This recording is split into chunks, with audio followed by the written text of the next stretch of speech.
안녕하세요. 이공계 기초교양 물리학 실험의 멘토 양조교입니다. 이번에 우리가 같이 해볼 실험은 강체의 공간운동 실험입니다. 경사면에 구슬을 놓고 수직 궤도를 깔끔하게 한 바퀴 돌리면 되는 실험인데요. 생각보다 많은 물리 개념들이 숨어있는 아주 재미있는 실험입니다. 기본적으로 원운동에 대해서 이해해야 하는데요.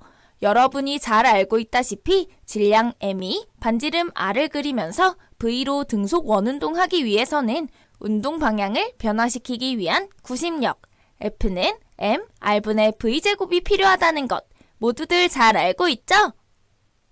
즉, 이와 같이 힘이 작용하지 않으면 직선 운동을 하지만 힘이 작용하는 순간 방향을 바꾸게 되죠. 힘이 여러 번 작용하면 방향을 여러 번 바꾸게 되고 그 힘이 진행 방향에 대해 같은 크기로 직각으로 여러 번 작용하면 그만큼의 다각형을 이루게 됩니다. 물체에 힘을 주는 가장 간단한 방법은 줄을 이용해서 접촉을 통한 장력을 주는 것이죠. 마찰 없는 수평면에 놓인 물체에 이와 같이 줄을 이용해서 꾸준히 장력을 주게 되면 방향이 운동 방향에 대해 직각으로 꾸준히 바뀌면서 등속 원운동을 하게 됩니다. 만약 줄이 끊어져서 운동 방향에 대해 직각인 장력이 사라지면 물체는 접선 방향으로 계속 관성의 법칙에 따라 등속 직선 운동하게 되는 것이죠. 이와 같이 물체의 방향을 바꿀 수 있는 모든 힘들은 다 구심력이 될 수 있습니다. 원형 도로를 따라 원운동하는 자동차는 마찰력이 구심력, 둥근 테두리를 따라서 원운동하는 구슬은 테두리와 접촉을 통해 작용하는 수직항력이 구심력, 만약 테두리를 치워서 접촉을 사라지게 하면 줄이 끊어진 것과 마찬가지로 접선 방향으로 등속 직선 운동을 하게 되겠죠.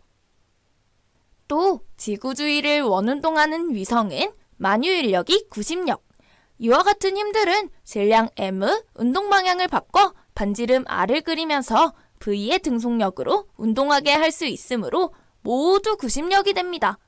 그런데 이 운동들은 사실 원의 중심 방향으로 작용하는 구심력이 일정한 등속 원운동으로서 마찰 없는 수평면에서 원운동하는 것과 같습니다. 그런데 줄의 메인 물체를 수평이 아니라 수직으로 운동시키는 경우는 뭔가 상황이 좀 다릅니다. 구심력이 일정하지 않을 수도 있어요. 지금 이와 같이 물이 담긴 양동이를 수직으로 원운동시키는 상황을 생각해보죠. 물이 쏟아지지 않는 이유는 뭘까요? 일단 양동이에 담긴 질량 M 물덩어리에 집중해 보도록 할게요. 항상 우리는 관심 있는 물체에만 집중해야 한다고 했죠? 우리는 물이 쏟아지는 것에 관심이 있으니까 양동이가 받는 힘이 아니라 물덩어리가 받는 힘에 집중해야 합니다. 물덩어리는 수직항력을 받고 있기 때문에 중력 방향으로 쏟아지지 않는 것이죠. 그리고 이와 같이 원운동을 하는 동안 물덩어리를 원운동시키는 구심력은 수직항력입니다. 수직항력이 원 궤도의 중심을 향하기 때문이죠. 이때 최저점과 최고점에서 물덩어리가 받는 힘을 생각해 볼까요? 최저점에서는 아래 방향으로 중력 mg가 작용하고 있고 위쪽으로는 수직항력 n이 작용합니다. 그냥 최저점의 정지에서 대롱대롱 매달려 있는 상황이라면 알짜힘이 0이 될 테니까 마이너스 mg 플러스 n은 0이라는 조건을 만족하겠지만 지금은 V봇이라는 속력으로 원운동 중이죠. 그러므로 두 힘의 합이 0이 되면 안 되고 m, r분의 V봇 제곱이라는 구심력이 만들어져야 합니다. 즉, 알짜힘이 존재해야 한다는 것이죠. 여기서 봇은 보텀이라는 뜻으로 붙인 거예요. 바닥이라는 뜻이죠. 그러면 수직항력은 n은 mg 플러스 m r분의 봇제곱이 되어 얌전히 매달려 있을 때보다는 수직항력이 커지게 됨을 알 수 있네요. 이 수직항력은 중력을 이기고 남은 힘으로 질량 m을 반지름 r을 그리면서 V의 속력으로 운동시키고 있는 것이죠. 이번에는 최고점에서 받는 힘을 생각해 볼까요? 최고점에서도 중력은 아래 방향이고 수직항력 역시 아래 방향입니다. 수직항력은 항상 물체가 접촉하고 있는 표면의 수직이니까요. 둘 다 아래 방향이므로 마이너스를 붙여볼까요?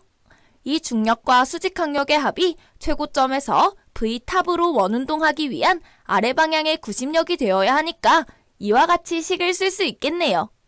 그렇다면 수직항력은 이와 같아집니다.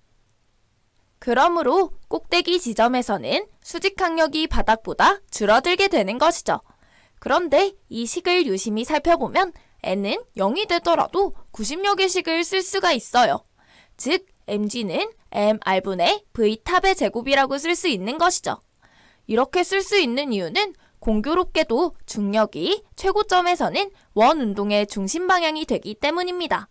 원래 수직항력은 중력을 이기고 남은 힘으로 구심력이 되어야 하는데 최고점에서는 중력도 원의 중심 방향이므로 수직항력이 없더라도 최고점에서 원운동 조건을 만족시켜줄 수 있는 것이죠. 바닥에서는 물 덩어리가 양동이 바닥을 짓누르면서 돌게 되지만 최고점에서는 물 덩어리가 바닥에서 살짝 떨어져서 수직항력이 0이 되더라도 원운동이 가능하게 됩니다. 중력이 구심력이 되는 이 조건을 정리하면 최고점에서 수직항력의 도움 없이도 원운동이 가능한 한계 속력이 얻어지는데요. 즉, V탑은 루트 RG라는 조건을 만족하면 그야말로 중력만을 구심력 삼아서 가까스로 원운동이 가능한 조건이 되는 것이죠.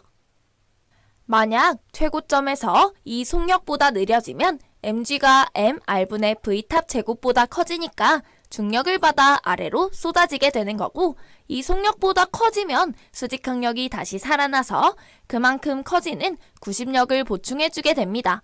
이때 딱 v탑은 루트 rg가 되면 수직항력의 도움 없이도 중력만으로 구심력이 되어 가까스로 원운동이 가능하게 되는 것이죠. 그러므로 수직 원운동에서 가지는 최고점의 속력은 가장 크리티컬한 값이 V탑은 루트 RG가 됩니다. 수직 원운동에서 아주 중요한 공식이니까 반드시 암기해야 합니다. 만약에 물이 담긴 양동이가 아니라 그냥 빈 양동이라고 하더라도 이와 같이 수직 원운동은 가능하겠죠? 이때는 물 덩어리가 아니라 질량 m, 양동이에 관심이 있으므로 최고점에서 양동이가 주저앉지 않게 충분히 빠른 속력으로 돌려야 할 것입니다. 이때 양동이에 접촉을 통해 힘을 작용하면서 원의 중심 방향으로 향하는 구심력은 장력이 되는 것이죠. 수직항력과 방향이 같기 때문에 우리가 지금 살펴본 식에서 n을 모두 t로 바꾸면 식이 완전히 똑같습니다. 즉, 최저점에서는 장력이 중력과 구심력을 모두 버텨줘야 하고요. 최고점에서는 중력이 장력과 함께 원운동의 중심 방향이므로 장력이 사라지더라도 중력만을 구심력 삼아 원운동이 가능한 것이죠. 물론 이때도 크리티컬한 속력은 V탑은 루트 RG가 됩니다. 이때는 줄이 살짝 느슨해지는 느낌이 있는 것이죠. 이보다 작은 속력으로 돌면 줄이 허물어지면서 양동이는 아래로 낙하하게 되고, 이보다 큰 속력으로 돌면 다시 줄이 팽팽해지면서 장력이 발생하게 됩니다. 이와 같은 수직 원운동은 특별하게 등속 원운동하는 회전체, 예를 들면 회전 관람차 같은 그런 특수한 상황이라면 비록 수직 원운동이라도 회전 속력이 일정하겠죠? 그런데 그런 경우가 아니라 중력이 직접적인 영향을 끼치면서 운동할 때는 기본적으로 등속 원운동이 아니라 비등속 원운동입니다. 그러므로 최저점에서는 속력이 크고 최고점에서는 속력이 작죠. 어쨌든 적어도 최고점에서 쏟아지거나 낙하하지 않으려면 V탑은 루트 RG라는 크리티컬한 속력은 반드시 확보를 해야 한다는 얘기입니다. 지금 여기 수직 원운동을 하는 자동차가 있는데요. 노란색 화살표가 의미하는 것은 뭘까요? 그렇죠. 수직항력이죠. 빨간색 화살표는 중력입니다. 중력의 크기는 변하지 않지만 수직항력은 최저점에서 매우 크고 최고점에서는 거의 사라지네요. 그 뜻은 최고점에서 V탑은 루트 RG라는 크리티컬한 속력으로 돌고 있다는 얘기인 것이죠. 실제 자동차로도 실험해 볼 수 있는데요. 위로 올라갈 때 겁먹고 브레이크를 밟지 말고 악셀을 잘 밟아서 최고점에서 V탑은 루트 RG 이상의 속력만 확보한다면 깔끔하게 수직 원운동이 가능합니다. 스턴트 묘기는 기본적으로 담력이 아니라 과학이죠. 물리학적 계산에 따라 안전에 필요한 조건을 100% 확보해야 합니다. 그런데 만약 최고점에 도달하는데 충분한 속력을 확보하지 못하면 이때는 중력을 원운동에 필요한 구심력으로 활용하지 못하므로 이 중력은 물체를 자유낙하시켜버리는 것이죠. 자, 그럼 이제 반지름 R을 그리는 수직 원궤도에서 최고점에서 추락하지 않을 크리티컬한 속력이 V탑은 루트 RG라는 것을 잘 알게 되었죠? 그럼 이제 이와 같은 실험을 해볼 준비가 되었네요. 우리가 해보고 싶은 실험은 비탈면을 굴러내려온 구슬이 반지름 R인 수직 궤도를 돌게 하는 것입니다. 이때 H가 너무 낮으면 수직 궤도의 꼭대기에 도달하지도 못하고 떨어질 것이고 H가 충분히 높으면 당연히 깔끔하게 돌게 되겠죠. 꼭대기에서도 충분한 속력을 갖게 되니까요. 이때 수직 원운동이 가능한 이유는 수직 항력이 구심력이 되기 때문입니다. 마치 자동차가 수직 원운동하는 것과 같은 상황이죠. 우리가 알고 싶은 것은 최고점에서 가까스로 공이 원운동하게 되는 한계 높이 H를 결정하는 거예요. 일단 마찰은 모두 무시하고 구슬이 미끄러지면서 수직 원운동하는 상황을 가정해 보도록 할게요. 만약 구슬을 H는 R인 지점에서 미끄러뜨리면 수직 궤도에서도 R까지는 올라가게 됩니다. 이때 구슬이 방향을 바꿀 수 있는 이유는 수직항력 때문이죠. 수직항력이 구심력이 되고 있습니다. 하지만 H는 이 R인 높이에서 미끄러뜨리면 올라가면서 속력이 줄어들다가 수직항력이 0이 되는 지점에서는 더 이상 궤도를 타고 돌지 못하고 접선 방향으로 던져진 것처럼 포물선을 그리며 낙하하게 될 것입니다. 어쨌든 충분한 속력을 확보하지 못하면 이 R 꼭대기까지는 갈 수가 없네요. 그렇다면 이 구슬이 마찰 없이 미끄러지면서 최고점에서 원운동을 하려면 어떻게 해야 할까요?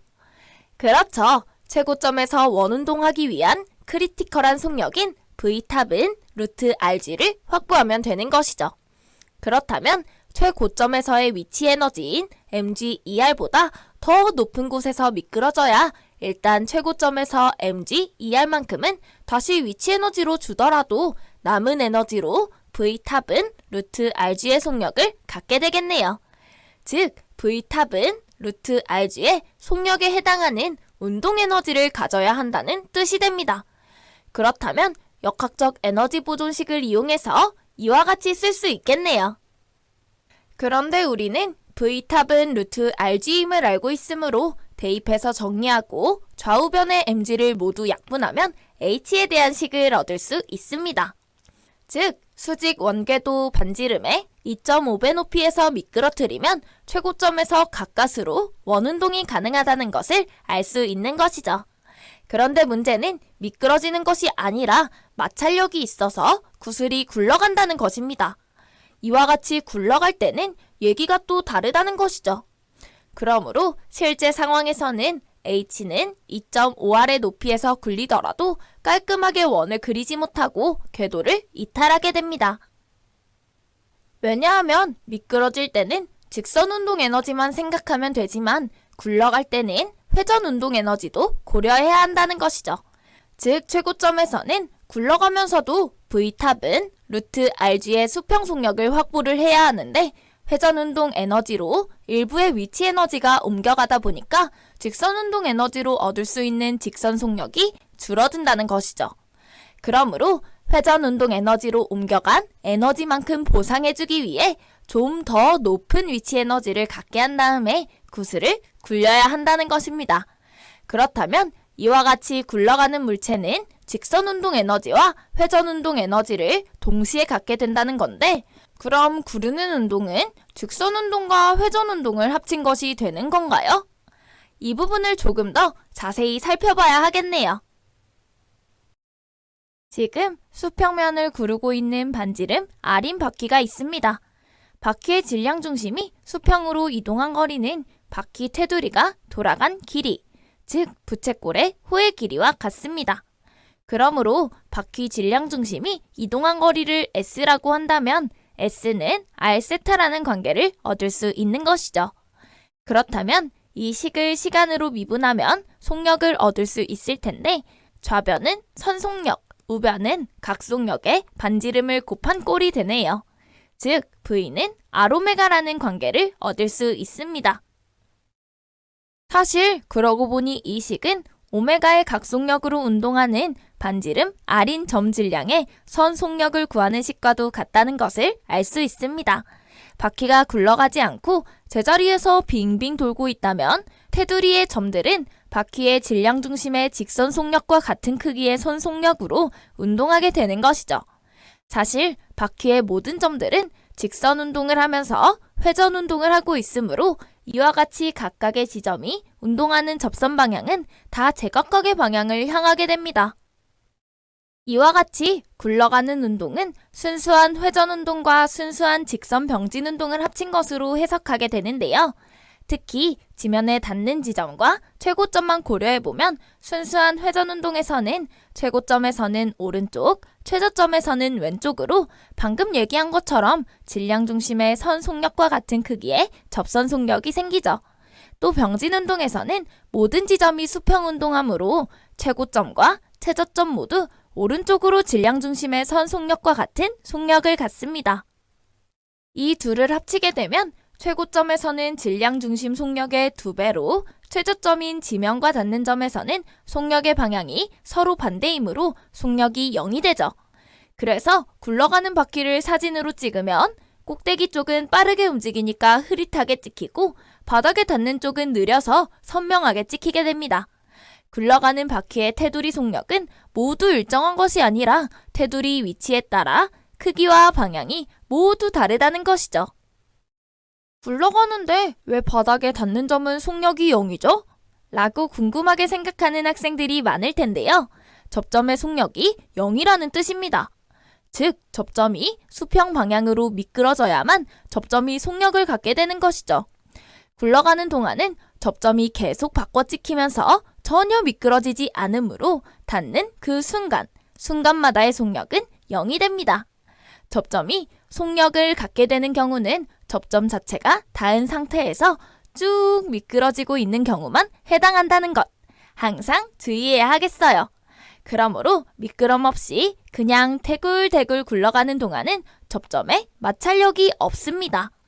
접점이 미끄러지려고 해야 그 반대 방향으로 마찰력이 생기는 것이죠.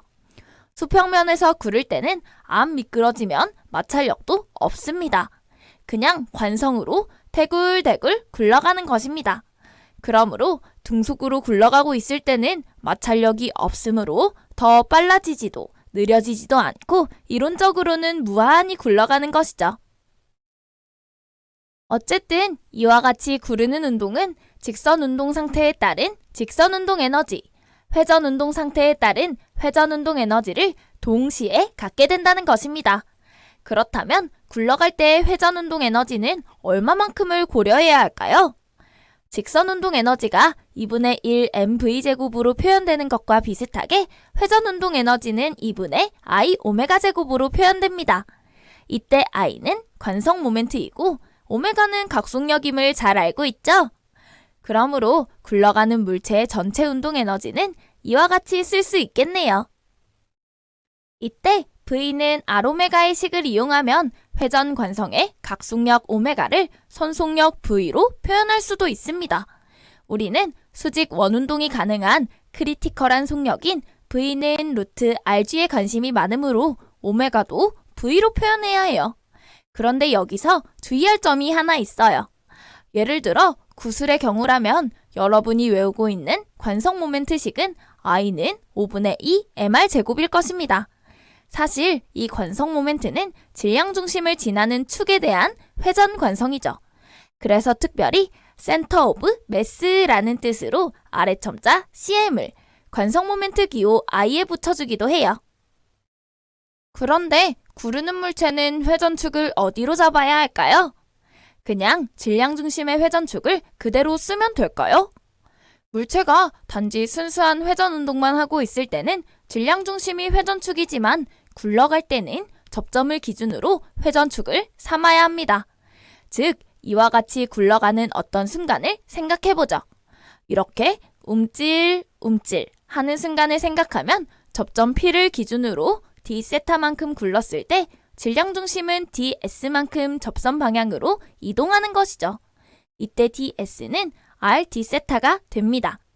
꼭대기 지점은 이 r이므로 d세타만큼 굴렀을 때 2배인 2ds만큼 접선 방향으로 이동하게 되는 것이죠. 그래서 질량 중심의 속력이 vcm이면 꼭대기 지점은 2vcm이 됩니다. 같은 시간에 이동거리가 2배가 되니까요. 이때 P점을 기준으로 순간적으로 움찔거리는 이 상황은 이와 같이 접점을 기준으로 크게 회전하는 어떤 순간과 같은 것입니다. 그러므로 회전축을 P점으로 삼아야 한다는 것이 이상하지 않네요. 문제는 회전축을 P점으로 삼으면 관성 모멘트가 달라지기 때문에 평행축 정리를 이용해서 관성 모멘트를 고쳐 써야 한다는 것이죠. 예를 들어 구슬의 경우라면 이와 같이 새로운 축에 대한 관성 모멘트는 5분의 7 mr제곱으로 질량 중심을 지나는 회전축에 대한 i는 5분의 2 mr제곱보다 더 커짐을 알 수 있습니다. 새로운 회전축은 질량 분포가 더 멀리 떨어져 있으므로 당연히 관성 모멘트가 더 커지겠죠? 이 새로운 관성 모멘트가 갖는 회전 운동 에너지를 계산해 보도록 할게요. h는 r이므로 h를 r로 고쳐 쓰도록 하겠습니다. 그런데 우리는 굴러가는 물체에서 v는 r 오메가임을 알고 있으므로 결국 새로운 관성 모멘트가 갖는 회전 운동 에너지는 질량 중심축에 대한 회전 운동 에너지와 질량 중심의 직선 운동 에너지의 합이라는 것을 알 수 있네요. 그러므로 지면을 회전축으로 하는 관성 모멘트로 회전 운동 에너지를 계산할 때는 질량 중심의 직선 운동 에너지를 따로 생각할 필요가 없습니다. 여러분이 종종 착각하는 것이 지면을 회전축으로 하는 관성 모멘트로 회전 운동 에너지를 계산해 놓고 또 질량 중심의 직선 운동 에너지를 따로 계산해서 또 합산하는 것이죠. 그러면 직선 운동 에너지가 중복되는 것이므로 잘못된 계산이 됩니다. 어쨌든 구르는 물체는 관성 모멘트를 어떤 축에 대해서 계산하든지 간에 질량 중심을 지나는 회전축에 대한 회전 운동 에너지와 질량 중심의 직선 운동 에너지의 합이 된다는 것을 주의해야 한다는 것이죠. 좋아요. 그럼 이제 구슬이 굴러가는 운동을 할 때 수직 원운동 궤도의 최고점에서 수직 항력이 0이 되더라도 원운동이 가능한 크리티컬한 속력을 가질 때 이 순간의 역학적 에너지를 구해볼 수 있겠네요. 편의상 구슬의 반지름 스몰 r은 궤도 반지름 라지 r에 비해 충분히 작다고 놓고 구슬은 스몰 r의 반지름으로 구르면서 라지 r의 반지름으로 원운동하는 것으로 간주하도록 할게요. 역학적 에너지 보존식을 세우면 이와 같습니다. mgh의 초기 위치 에너지가 궤도의 최고점에서 mg 이 라지 r의 위치 에너지 플러스 최고점에서 갖는 크리티컬한 속력에 대한 직선 운동 에너지 플러스 또 그 속력을 얻기 위해 오메가의 각속력으로 열심히 구르고 있을 때 회전 운동 에너지가 된다는 것이죠. 구슬의 질량 중심축에 대한 관성 모멘트는 ICM은 5분의 2 mr제곱이고 오메가는 r분의 VCM으로 고쳐 쓸 수 있으므로 VCM은 루트 RG를 대입해서 정리하면 식이 아주 간결해집니다. 조금 번잡하지만 꼭 여러분이 공식을 쓰면서 정리해봐야 해요. 즉, 구슬을 굴릴 때는 수직 궤도 반지름의 2.7배의 높이에서 굴려야 최고점을 살짝 지나가면서 아슬아슬하게 원운동을 할 수 있다는 것이죠. 이 실험을 직접 수행해 볼 예정입니다. 그런데 실험을 하는 김에 빗면을 따라 굴러가는 도중에 두 점을 지날 때의 시간도 한번 측정해 보려고 해요. 예를 들어 기울기가 세타인 어떤 빗면의 두 지점을 마찰없이 미끄러지는 물체가 있다고 해보죠. 일단 물체가 HA 높이에서부터 정지 상태로 미끄러진다고 하고 HB와 HC의 두 지점을 델타 T의 시간 동안 지나간다고 해볼까요? 이때 빗면 위의 물체는 A는 G 사인 세타의 가속도로 운동하게 됩니다. 그렇다면 B, C 지점의 속력의 차이는 이와 같이 쓸 수 있겠네요. 이때 VB와 VC의 속력은 역학적 에너지 보존에 따라 HA와 HB, HC 각각의 높이차를 이용해서 이와 같이 표현할 수 있겠네요.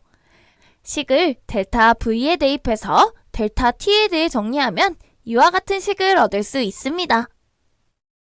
만약 빗면을 마찰 없이 미끄러지는 상황이라면 높이 A, B, C와 빗면 각도 세타만 이용해서 B, C 지점을 통과하는 데 걸리는 시간 델타 T를 이론적으로 구할 수 있는 것이죠.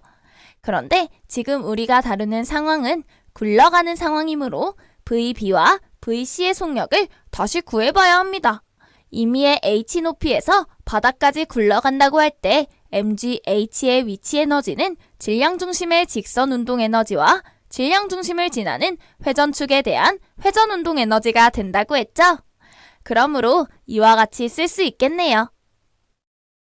이때 V는 R오메가에서 오메가는 R분의 V이므로 구슬의 관성 모멘트 ICM은 5분의 2 MR제곱을 대입해서 정리하면 이와 같이 질량 중심의 속력 VCM으로 물체가 갖는 전체 운동 에너지를 표현할 수 있습니다. 그렇다면 H만큼 굴러 내려왔을 때의 직선 속력은 VCM은 루트 7분의 10GH라고 쓸 수 있는 것이죠. 이 식을 델타 T의 식에 대입하면 BC 지점을 굴러가면서 통과하는데 걸리는 시간 델타 T도 알아낼 수 있을 것 같은데 단 여기서 주의할 점은 굴러 내려올 때의 가속도는 A는 G 사인 세타가 아니라는 것이죠.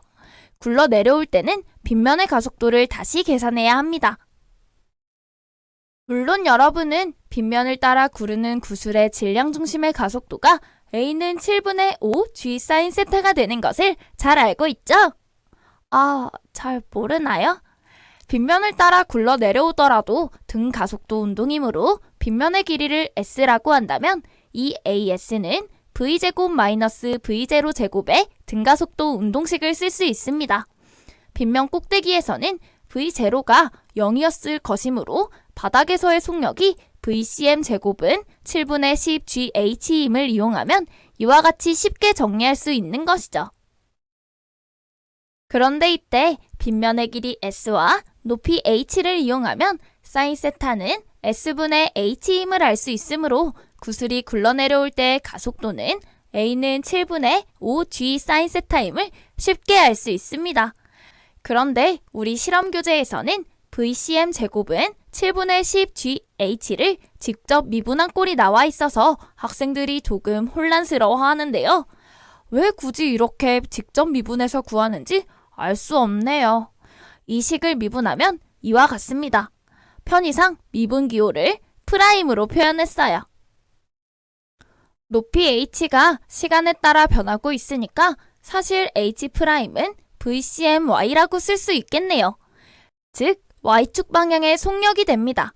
지금 VCM이라는 것은 기울기 세타인 빗면을 따라 운동하는 속력이죠. 그러므로 y축 방향의 속력은 VCM 사인 세타라고 쓸 수 있습니다. 부호는 무시하고 지금 크기만 계산하고 있는 거예요. 그러면 VCM 프라임은 ACM이라고 쓸 수 있으니까 이와 같이 정리할 수 있네요. 이와 같은 계산이 틀린 것은 아니지만 굳이 역학적 에너지 보존으로도 충분히 빗면에서 구르는 가속도를 구할 수 있는데 여러분이 싫어하는 합성 함수의 미분꼴로 그나마 보충 설명도 없이 한 줄 달랑 써놓는 것은 실험교재 저자의 악취미 같네요. 자, 그렇다면 결론적으로 기울기 세타인 빗면을 굴러가면서 두 지점 BC를 지날 때의 시간은 이와 같이 정리할 수 있겠습니다. 식이 좀 번잡한데요. 그래도 여러분은 꼭 한번 정리해 보시기 바랍니다. 그러므로 이 식을 이용하면 굴러가는 운동에서도 높이 ABC와 빗면각도 세타만 이용해서 BC 지점을 통과하는 데 걸리는 시간 델타 T를 이론적으로 구할 수 있는 것이죠. 이 실험도 같이 해볼 것입니다. 자, 이제 그럼 여러분은 구르는 운동, 즉 굴림 운동이라는 것은 회전 운동과 병진 운동이 합쳐진 형태라는 것을 잘 파악했고, 또 직선 운동 에너지와 회전 운동 에너지를 합친 역학적 에너지의 보존에 대해서도 다 이해하게 되었나요? 다음 시간에는 실제로 구슬을 굴려서 수직 원운동을 시키는 실험을 해보고, 궤도 반지름의 2.7배에서 구슬을 굴릴 때 깔끔한 수직 원운동이 가능하게 되는지 살펴보고, 또 두 지점을 지날 때의 시간차를 구하는 실험을 동시에 수행하면서 분석도 같이 해보도록 하죠. 그럼 안녕!